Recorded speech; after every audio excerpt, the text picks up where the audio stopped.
So clearly problems for Joe Root to rectify before the summer. Former England batsman Nick Compton is here to have a look at problems scoring runs at the top of the order and further down as well. Nick, before we get to that, scoring runs has been a real issue for England. Let's take a look at this. 250 all out for that score, or less, in the last 15 tests. Only once since the start of 2018 have they passed 400. I think that was Alistair Cook's big knock at the Oval last summer.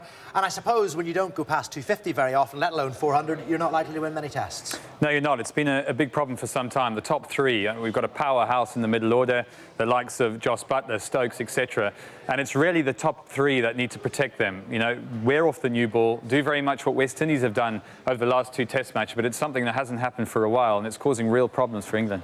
Yeah, it is. That is one of the key stats. We can take a look at another one as well, and that is that a wicket falls every 16 runs in this series in the West Indies. That's England's worst for 131 years since the 1888 Ashes. So is there one reason? I mean, with preparation, mentality, what do you put it down to? Well, I think there's a lot of reasons. I think you've got to look back to the leadership in many ways. The players pretty much follow the personality of the leadership. And at the moment, England cricket has been very focused on one-day cricket. So the techniques and the defences aren't quite there. Johnny Bairstow showing there a big drive, big gap between bat and pad. Should he be batting at 3? I don't think so. I think he's a middle-order player. That's where he's at his best. You know, poor Joe Denley's come in for his first test match on a tricky conditions, tough wicket. Ben Stokes, these guys are coming in too early, and the job of the 1, 2, 3 is to really give the best platform possible so that the likes of this powerhouse we talk about, you know, the Moeen Alis, the Stokes, can have the best opportunity to go and score runs, and that's not been happening.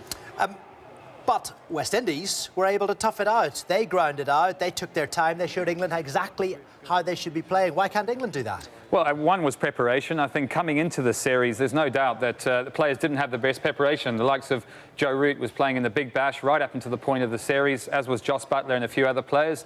You know, others were playing in indoor schools, waiting for the summer to start. And, you know, unfortunately, when you go into a test series, you know, there was no first-class match. There was a couple of two-day games. That's not ideal preparation for test cricket. To think you can go from one format into the next and play, even though it was the West Indies, even though they were underestimated, the West Indies were ready for this tour. They were ready, and if you look at the way that they've played, it's been exceptional. They've shown attributes like discipline, they've waited, they've showed grit, courage. These aren't attributes that we would normally associate with West Indies cricket, but they've been very planned and very prepared for this, and you know, they've shown England up. And actually, cricket fans all over the world would be delighted about that, because it's great to have a good West Indies side around.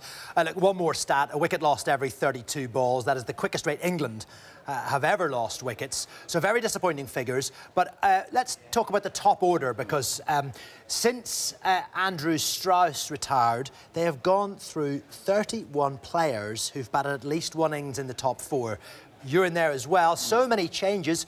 Why aren't England producing as many openers who can nail down a position as they once did? I don't think they're clear on what they want. I think there's been a big precedent on this one-day cricket. When you look at Andrew Strauss, when he became director of cricket, he brought in Trevor Bayliss, who was by and large a one-day coach, was a middle-order batter and a very good fielder, and he's brought a huge amount to England's one-day cricket. They've got a great opportunity now to win a World Cup, one they haven't had in ages. But in terms of Test cricket, I think it was very clear that Trevor's wanted attacking players in that top 3. And, you know, if you want attacking players in your top 3, and that's this positive brand that we keep hearing from Joe Root and the likes of Trevor Bayliss, then that's filtering down below. I don't see any players out there in county cricket at the moment who can bat hours and days and who can produce some of those old qualities, those attributes that we're looking for. You know, they aren't around. Alistair Cook was probably the last of them, and he's retired. So really, there aren't many crying out at the moment, and we need some guys to go in there to show some grit, some determination, some courage and fight to blunt that new ball. You know, you've got 2 jobs as an opening batter. It's the toughest time to bat. The new ball, the ball's seaming around, you're nervous, you're setting up a platform for England's powerhouse, the likes of Joe Root. We want him to come in when the ball's old, bowlers are tired. That's when we need them to come in. So it's not just about the averages. It's about them. How many balls can they face? How much time can they spend out there and do that role and set up that platform? Well, Joe Root is a case in point, because there's been confusion about where he should come in and the batting order for the last year or two, really, since he took over as captain. He doesn't really want to bat 3, but is that where he should be? No, he shouldn't be at 3. At number 4 is his right position. But I think I'm worried about him in the sense that he was fast becoming England's best player after Alistair Cook. Look, that's a unplayable delivery. He got a couple of very good balls. I think the second And a nice take as well. There's not much you could have done about that, let's be honest. But in terms of Joe, he's fast becoming this kind of dasher, and I think he's limiting himself. You know, Virat Kohli, Steve Smith, Kane Williamson are players that have almost moved ahead of him now. And I'm worried about that, because is leadership taking strain on him? And do we need him to be the leader? I think we need Joe Root being our form player, our best player. And that's what we need him to go back to. We need him to go back to scoring lots of runs. And I think at the moment he's a little bit loose. I think he's not spending enough time at the crease. It is difficult. The conditions have been tough. It's not a criticism of him as such, because we know how good he is. But that's what I think Joe Root needs to go back to doing. And let's take a look at some of the names. Bairstow, Butler, Stokes, Wokes if he plays, the wicket-keeper now as well. All of them, all-rounders. That's 5, 6 all-rounders in the team. Is that a problem for scoring big runs? Because obviously it's versatility, but they're not always providing tough runs. It's great to have that in your armoury. I mean, some of those players that we've mentioned are hugely talented, but they're middle-order players. Johnny Bairstow, batting at 3, I don't think it's the right place for him. He's been most successful with the gloves on at number 6, even 7. That's where he's performed. You know, he's been an international superstar over the last couple of years. He's done very well. Why has he moved up to number 3? You know, he's not got that technical game. He's not someone... We're sort of trying to make do with other players, whereas I think we need to find the top 3. England need to start producing top 3s. The messages from the top need to be that we're looking for players who can get in, who can grind out the new ball, who can get in tough situations. And, you know, there's a lot of talk about county cricket being played at the margins. But there's even more opportunity there for players to really show that grit and determination. It's a tough time to bat. Well, that's the question, isn't it? Because we'll come to county cricket in a moment as perhaps a reason for not producing opening batsmen, but Joe Denley's the latest man to be tried in there. Keaton Jennings has definitely not secured his place either. Are there enough other players knocking on the door? I know Rory Burns has made his case and finally got an opportunity, but are there enough out there in the county game? At the moment, no. There's no one really putting their hands up. I think a lot of players are looking further afield at T20 contracts, at these franchise systems, and why wouldn't they? I mean, there's great riches to be had.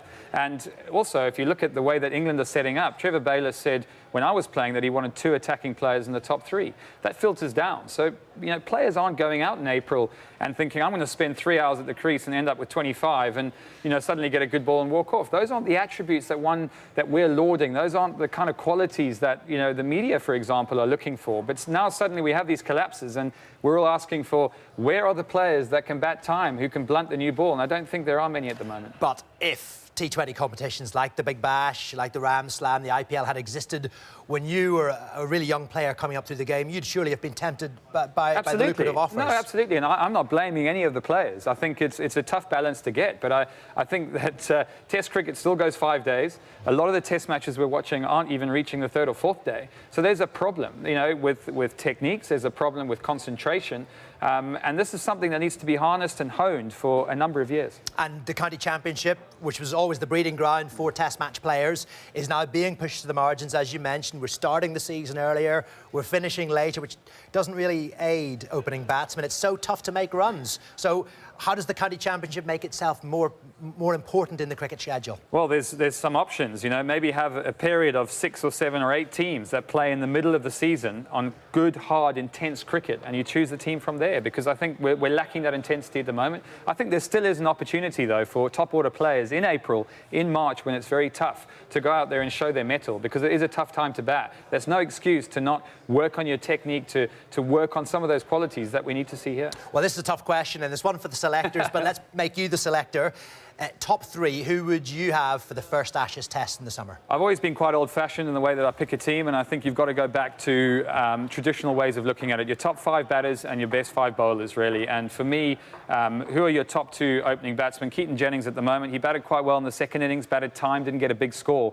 He's there. If Joe Denley was perceived to be a better player, why didn't he start the series? Why didn't he play in Sri Lanka? So, you know, there's got to be clarity there. I would have Keaton Jennings and Rory Burns up there. I would possibly even bring someone like Sam Curran or Ben Foakes, who also looks a very good player, to number 3. These are guys that I think Sam Curran's going to be a batsman. I think he can bowl and he's useful. I don't think he's going to be a Test bowler. To have picked Sam Curran to open the bowling ahead of Stuart Broad, who has 430 wickets, for me was daft. But I think that's the kind of setup. And these guys need to be told. It doesn't matter who you've got up there. They need to be told, Get in there, show some fight, some courage, and get through that new ball. And if those qualities can be really, harnessed and lauded, then we've got a chance. OK, well, Nick Compton, thank you very much indeed. There are the details. The first Ashes test, August the 1st. Stuart Broad and James Anderson will be there. The top three, we're not sure, but we cannot wait to find out.